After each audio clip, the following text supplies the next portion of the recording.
আজকের দিন থেকে আমার শুরু হবে নতুন যাত্রা। আমি কোনো পদের লোভে ভারতীয় জনতা পার্টিতে যোগ দিইনি। দল যদি বলে তুমি যাও ওখানে গিয়ে দেওয়ালে চুনকাম করো, দেওয়াল লেখো, পোস্টার লাগাও, সেই কাজই করো। আমার সঙ্গে এই মুহূর্তে রয়েছেন তমলুকের বিদায়ী সাংসদ দিব্যেন্দু অধিকারী। গতকালই তিনি বিজেপিতে যোগদান করেছেন। এবারে তার ভাবনা কি, আগামী দিনের পথ চলা কীরকম হবে একবার জেনে নেব। দীর্ঘদিন ধরে তমলুকে লড়াই করেছেন। এই মুহূর্তে যে খবর আসছে যে তমলুকে ইতিমধ্যে প্রার্থীর নাম ঠিক হয়ে গিয়েছে, অভিজিৎ গঙ্গোপাধ্যায় তিনি প্রার্থী হতে চলেছেন। আপনাকে তো তমলুক থেকে সরতে হচ্ছে। না, প্রার্থী নিয়ে কোনো প্রশ্ন আসতে পারে না। এটা একটা সংগঠিত দল। এই দলের সর্বোচ্চ নেতৃত্ব তারা ঠিক করেন কারা প্রার্থী হবে, এবং গ্রাসরুট থেকে উঠে আসে না। এবারে আপনি যদি বলেন যে আমাকে অভিজিৎবাবু সম্পর্কে বলতে, অত্যন্ত পণ্ডিত মানুষ, তিনি তমলুক কেন্দ্রে প্রার্থী হচ্ছেন, এটা গর্বের বিষয়। যদিও আনুষ্ঠানিক ঘোষণা এখনো হয়নি। আর কিন্তু প্রশ্ন যেটা হচ্ছে যে দিব্যেন্দু অধিকারী কি করবেন? কলেজে জিএস থেকে শুরু করে বিধায়ক, তারপর সাংসদ, দীর্ঘদিনের আপনার একটা প্রশাসনিক জীবন রয়েছে। সেই দিব্যেন্দু অধিকারীকে মানুষ এবার কি চোখে দেখবেন, কিভাবে দেখবেন? সমাজসেবা তো একটা দিক আমি বরাবর করে এসেছি, এখনও। আজকের দিন থেকে আমার শুরু হবে নতুন যাত্রা।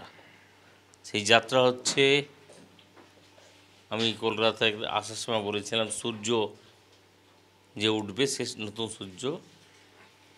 আমি কোনো পদের লোভে বা কোনো এতে আমি ভারতীয় জনতা পার্টিতে যোগ দিইনি, number one. Number two, Tamluk কেন? দল যদি বলে তুমি যাও ওখানে গিয়ে দেওয়ালে চুনকাম করো, দেওয়াল লেখো, পোস্টার লাগাও, সেই কাজই করো। মানে প্রার্থী না হতে পারলেও কোনো অসুবিধা নেই? না না না না, আমি একেবারে লিস্ট ইন্টারেস্টেড। দল তার সিদ্ধান্ত ইতিমধ্যে নিয়েই ফেলেছে। আনুষ্ঠানিক ঘোষণা হয়তো আজকালের মধ্যে হয়ে যাবে।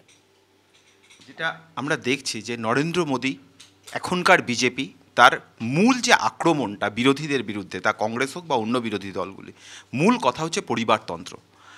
এই মুহূর্তে দাঁড়িয়ে আপনারা বাংলাতে, আপনার বাবা দীর্ঘদিন ধরে রাজনীতিতে রয়েছেন, তিনি বর্ষিয়ান। আপনার ভাই তিনি ইতিমধ্যে ক্যান্ডিডেট হয়েছেন, শুভেন্দুদা রয়েছেন, তিনি বিরোধী দলনেতা। আপনি রাজনীতিতে, সেই একই অভিযোগের আঙুল তো আপনাদের দিকে উঠবে। দেখুন, পরিবারতন্ত্র নিয়ে প্রশ্ন করলে অনেক কথা এসে যায়। আর যেটা মাননীয় প্রধানমন্ত্রী বলেছেন, সেই প্রশ্নের কাউন্টার করার অধিকার বা ক্ষমতা আমার মতো তো ছোট মানুষের নেই। মানে বলছেন পরিবারতন্ত্র উল্টো দিকেও রয়েছে, যারা অভিযোগ করবে তাদের দিকেও রয়েছে। আমি একটা কথা বললাম না, যিনি বলেছেন এ কথাটা পরিবারতন্ত্র নিয়ে, অতএব তার সেই প্রশ্নের উত্তর দেওয়ার মতো ক্ষমতা আমার মতো এই ক্ষুদ্রাতি ক্ষুদ্র মানুষের নেই। একটু উল্টো দিকের প্রশ্নে আসি। মমতা বন্দ্যোপাধ্যায় খুব কাছ থেকে আপনি দেখেছেন, আপনার পরিবার একটা সময় দেখেছেন। কি হচ্ছে এখন? মমতা বন্দ্যোপাধ্যায় অসুস্থ, তার অসুস্থতা নিয়ে অবশ্যই এই মুহূর্তে প্রত্যেকে আসে।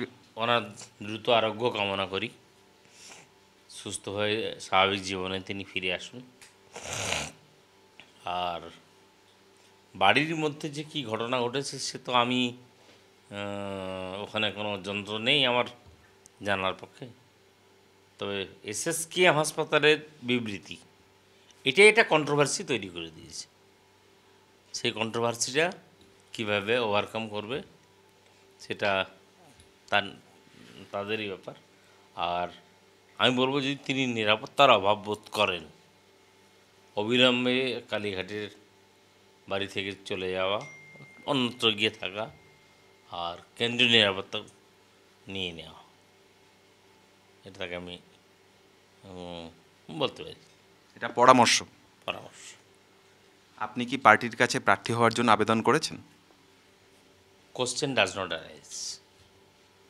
অনেক ধন্যবাদ। দিব্যেন্দু অধিকারী তিনি স্পষ্টভাবে জানাচ্ছেন যে তিনি রাজনীতি করতে এসছেন, লড়াই করতে এসছেন, কোনো প্রার্থী বা পদের লোভে তিনি নন। ফলত আগামী দিনে দিব্যেন্দু অধিকারীকে কোন অবতারে আমরা অবতীর্ণ হতে দেখব, এখন নজর থাকবে সেদিকেই। নয়াদিল্লি থেকে ক্যামেরায় সিপিএস নাথের সঙ্গে জ্যোতির্ময় কর্মকার, টিভি 9 বাংলা।